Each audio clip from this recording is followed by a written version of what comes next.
I started my career in data science 8 years ago, almost. The first years were mostly about data science and consultancy for big corporations. But then about 3 years ago, I started working with startups. I really love that. And right now, I'm starting to build products, basically. So not only being part or helping developing teams, like being part of the development team and having a developing team in-house, basically. And one of the problems that we have right now is that we don't have a lot of capital, we are small, and we have to be first to market to be able to have success, basically. And we're trying to find quick solutions, basically. We're trying to use transfer learning, and I know that we heard a little bit before that, transfer learning doesn't always work, but it does work in some applications, especially in NLP from my experience. So today we're actually going to look at a demo that is going to be quite easy and hands-on from my point of view, and hopefully you will be able to go home and use that as well if you want or if you find it relevant for your product. Let's just get on to it. So basically, I know there's a lot of hype about chatbots, and rightfully so. I mean, we need them. We want to interact in an easier way with our devices. But, I mean, so many other problems need to be solved before building a chatbot. So we basically also need to have, the building blocks to getting to a chatbot. Or we need to be able to extract information from a lot of reviews, from a lot of articles, maybe your internal projects that are on Jira or whatever other project management tool. Maybe you want to use social media content and really understand concepts and things. And here I just pasted, my TripAdvisor, and we are going to look at a case study. It's fictive, of course, but it's based on some TripAdvisor use case. Okay, so what could we do right now? What can we do right now with a lot of text? So we can extract keywords and we can understand the main topics, and for that we have like really old algorithms already, like TF-IDF and LDA, which work really well. But then maybe we want to go a bit further and we want to be able to search through this data, categorize it, and making sense out of it even further. For that, we have right now word embeddings and knowledge graphs. And word embeddings is something that I really like, and that really prove that transfer learning works, from my point of view, especially in NLP. And knowledge graphs are a very important building block in making a lot of AI applications work. So today, we're going to build together a knowledge graph, and we're going to use word embeddings to show you how to build a very simple recommendation system. Because that's actually the final goal in a lot of applications. A lot of applications, they want to recommend things to users, like TripAdvisor. They want to recommend you where to eat, where to go, and so on. And in order to do that, they need these very important building blocks. Okay, so I kind of made up a concrete case study. I've actually built something similar, but not on TripAdvisor, of course. So let's say that our challenge is that we want to be able to go on TripAdvisor or on something similar. It doesn't have to be this one. And search for, let's say, wine. I want to drink a certain type of wine when I go out to a certain restaurant. And, the first search is like Romanian wine. And it gives me, really nice results of restaurants where I could buy Romanian wine. Okay, nice. But then I make it a bit tougher. I want to buy or I want to drink a specific type of Romanian wine. And I decided on Petrovasello because it's from Timișoara, where I'm from. It's next to Timișoara. And it gives me some good results, but only because users have mentioned that in their reviews. If we don't have that information, it cannot give us good results. But then I take it one step further, and I want to look for Negru de Drăgășani. This is my favorite example because it's tough. And, well, TripAdvisor basically sends me to the museum. Why? I don't know. So we're actually going to solve this today. So we're going to try to make a system recommend us a restaurant instead of going to the museum. I hope you will like it. Okay, so this is again our challenge. So what do we need to do? To be able to get a result that actually sends us somewhere when we type Negru de Drăgășani, we need to be able to build connections between entities. So basically, we need to know which venues sell Romanian wines. That's to begin with. And then the second step is to understand the fact that Negru de Drăgășani is a wine, a type of wine. And the third step is maybe we need to know that Drăgășani is a city. Okay? So we have 3 tools for that, and this is the solution basically. First step is to build a knowledge graph that takes into account these relationships. So basically between venues and types of wines and maybe food, stuff like that. The second layer is to use a pre-trained word embedding model that will understand the relationship between words and the meaning of words in a way. So this is also really nice, and we can download it for free from the internet. It's really easy to deploy. I will show you how, and it doesn't cost anything, right? And the third step, to be able to understand what is Drăgășani, I actually chose to go to the Google Knowledge Graph API because they have so many concepts. They have over 70 billion facts. I mean, they will for sure, they are the most likely to tell you that, you know, Drăgășani is a city in Romania, and this is the kind of information that you want to get. And of course, this is just an application, but I'm pretty sure that you can think of many other applications in your own domains. By the way, is anyone here in NLP working with word embeddings and stuff like that? Great. Oh, not that many. Okay. So this is the knowledge graph that we're going to create together. It's very, very basic and simple, but this is just to show you how to do it. And we're going to build it in Neo4j. That's a platform. I think it's one of the most famous ones. It's really easy to use.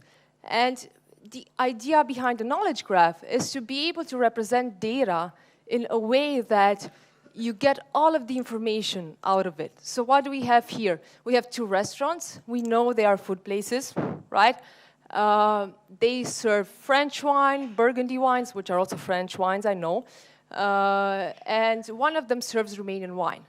They organize wine tasting, and one of them organizes beer tasting.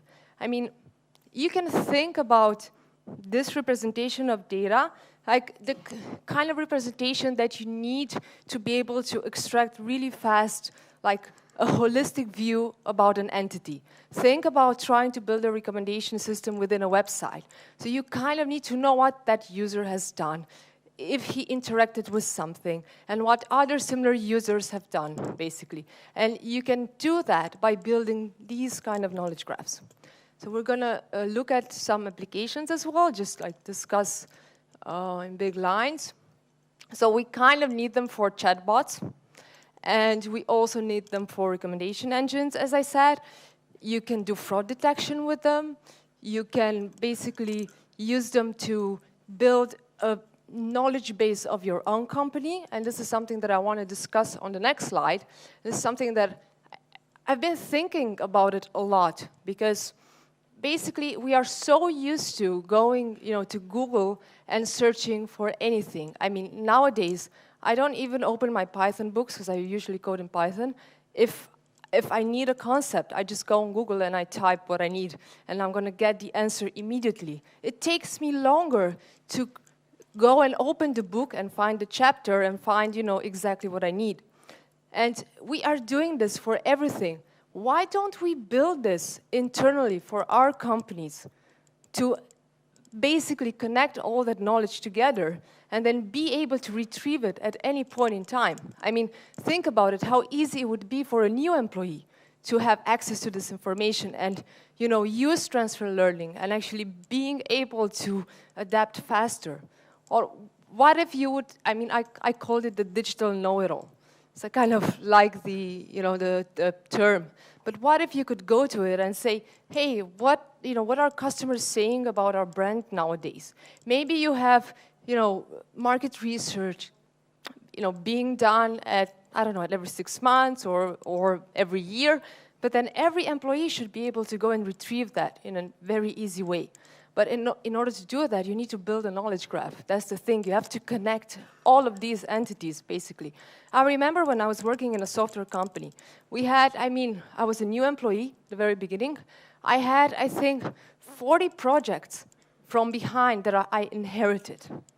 No one actually knew everything from A to Z about those projects. And then I realized there's so much knowledge, getting wasted. And each employee that leaves a company actually leaves with a part of that knowledge. And it's usually not documented because we don't have time to do that. So that's why I think it's quite interesting to think about these things and try to build them inside our companies as well.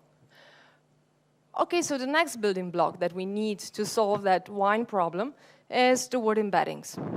Like, word embeddings are, they are not new. They are actually quite old, but only Google with word2vec, which is the first type of word embedding model that we used in this format, they kind of managed to build vectors to represent words, but vectors that didn't have huge dimensions, like the whole corpus. Vectors that were smaller, let's say a 300 dimension, but it still reflects its relationships with the other words. So this is very strong, and we see that it works really well in practice. So you take a huge corpus, this is how we call it in NLP, like a big amount of text, and you kind of take a sliding window, which is the dimension of your vector, and you go over each word, and you try to predict words there are before and after that word. And we realize that this actually kind of captures the relationship between words. And what can it do? It can actually understand, and this is a famous example, I'm pretty sure lots of you have seen it, that the difference between a queen and a king is the gender. This is quite interesting. And it can also tell you if two words are similar, like great and excellent to adjectives. It can also tell you that. So this has a lot of applications, of course. Now, I've highlighted, like, down on the slide, you have all of the, let's say, the most famous word embedding models that are being used today. I chose to use FastText from Facebook because it's basically the first one that looks at character level embedding. So technically, it can handle words that are not even in the training corpus. So we developed the model on a corpus, but we can use it on new words as well. It works well and it doesn't work that well, but yeah, it's still very useful for common words, basically. And the other ones, like the newest one from 2018, if you're into NLP, you should look at Google's Universal Sentences Encoder. But when I did this project, FastText was, it really solved all of my problems. And I also used it on a German data set, and it worked quite well. After having trained my own word embeddings and realized that FastText is better. So the question is also, should you always use this kind of pre-trained word embeddings, like the ones done by Google or FastText from Facebook?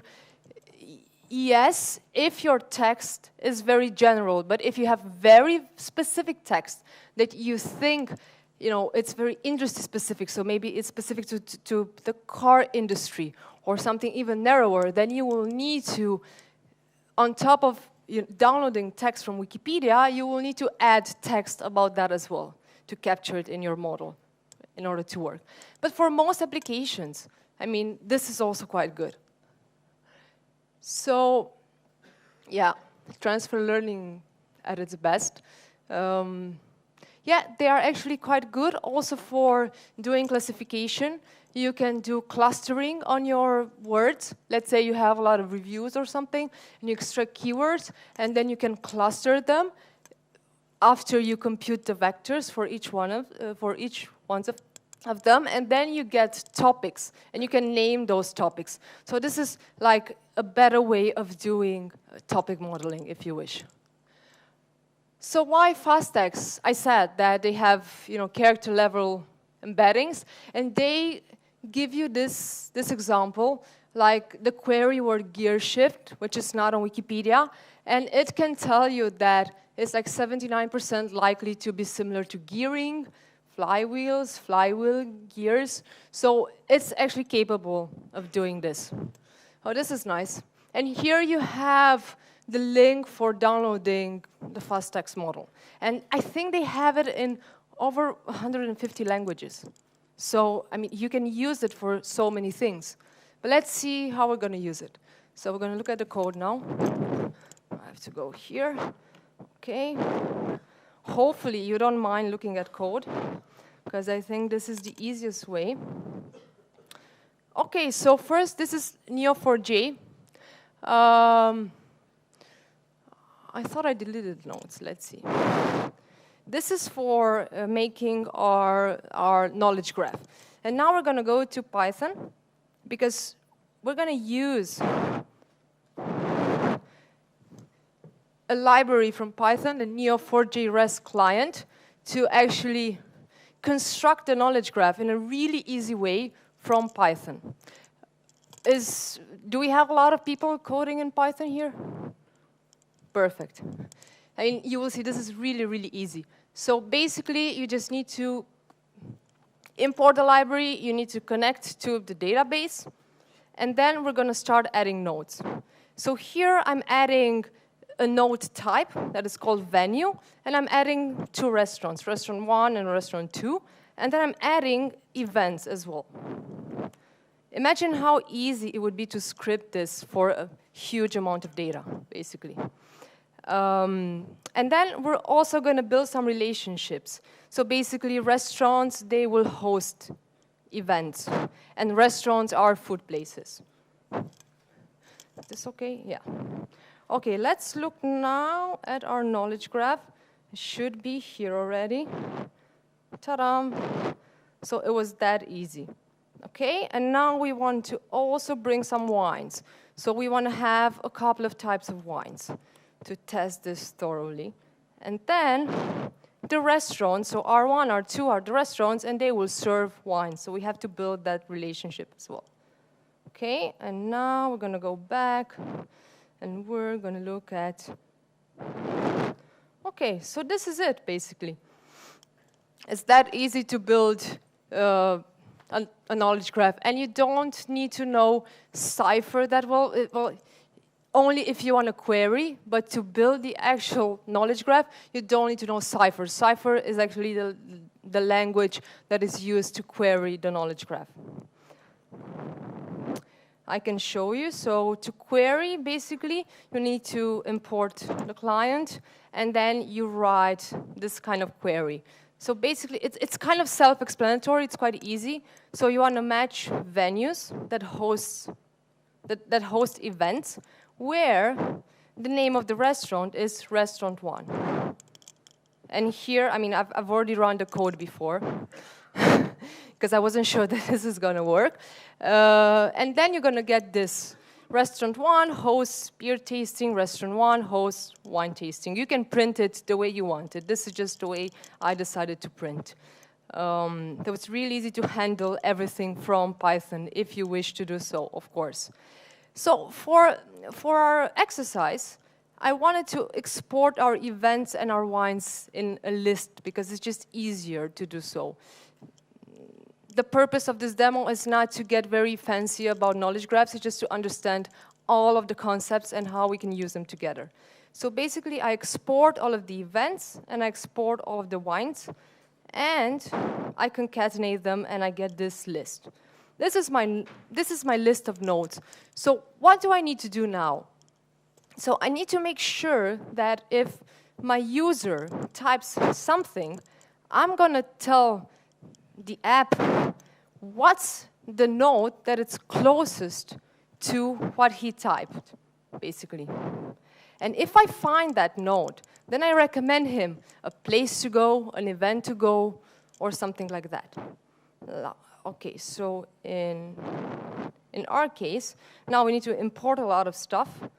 And we're going to import the fast text embeddings. Now, there are two ways of doing this. So you can import them from this library called embeddings. That's really easy.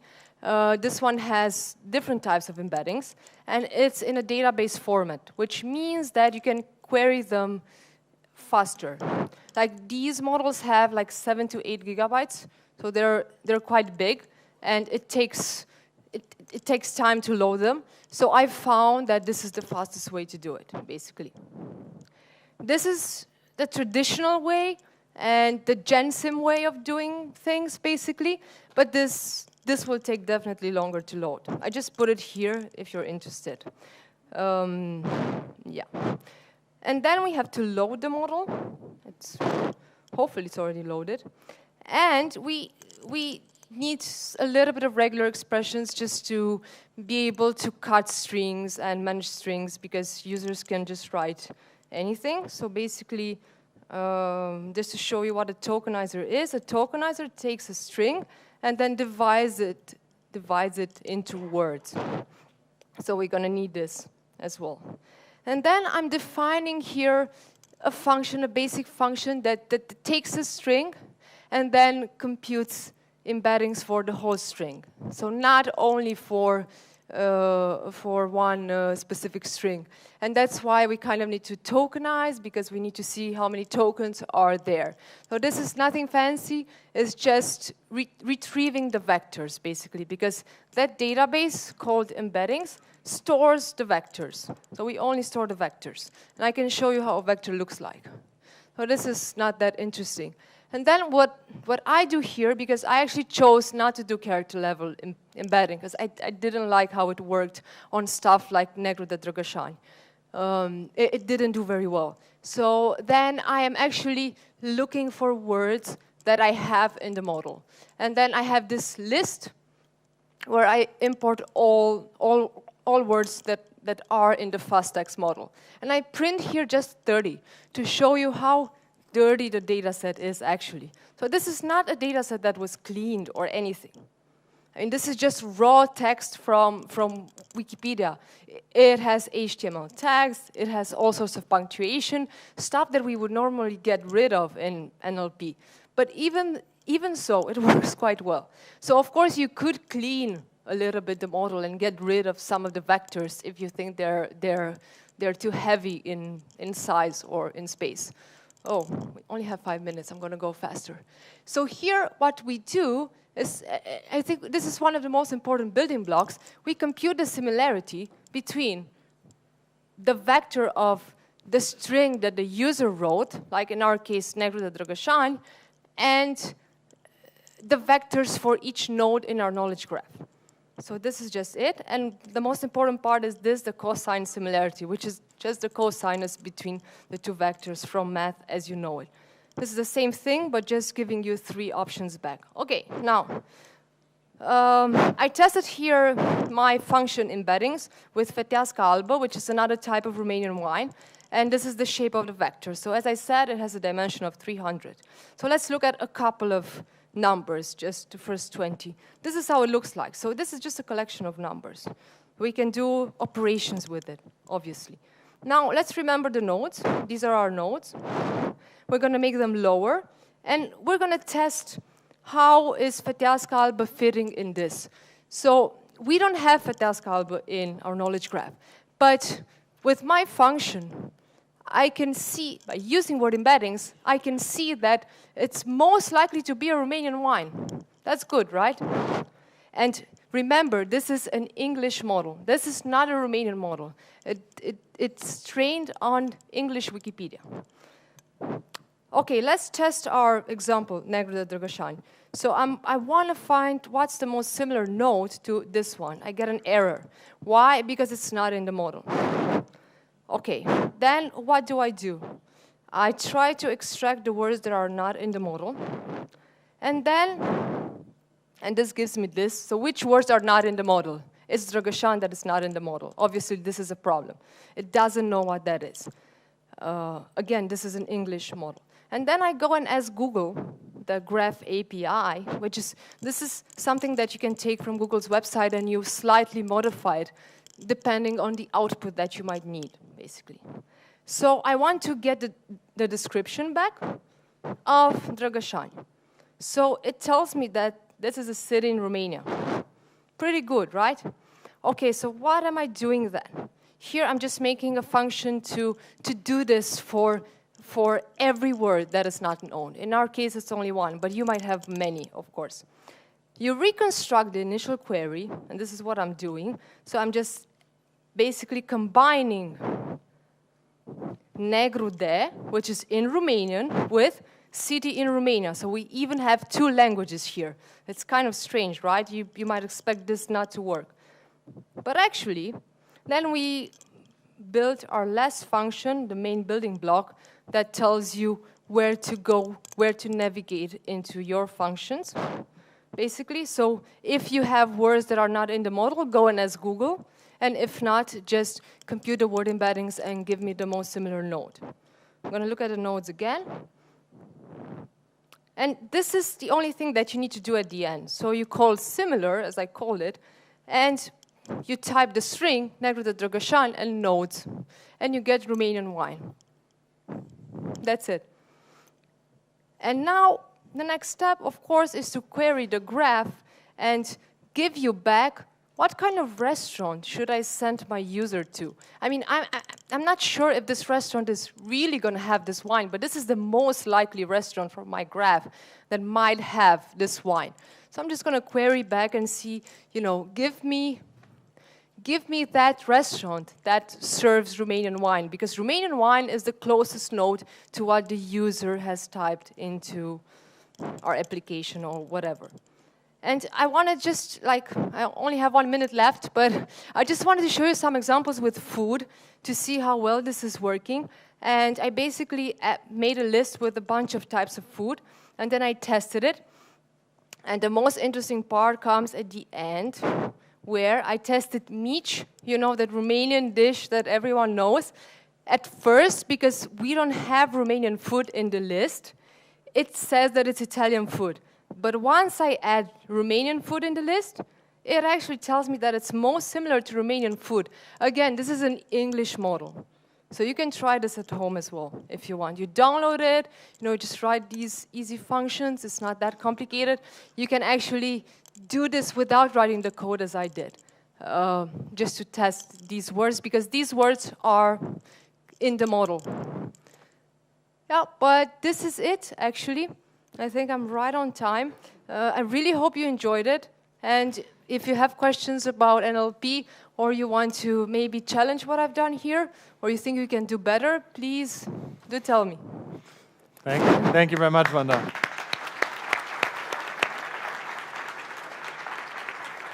I love live demo sessions, so that's fantastic. And so far today, we had none of them like totally crash yet, so I think that's unusual. So I'm sure that like some law will like at least get us one demo session crashing today. So I'm sure we'll get to see that before the end of the day. So with that, we have a lunch break now. So please enjoy the lunch being served outside and be back right at 2 o'clock.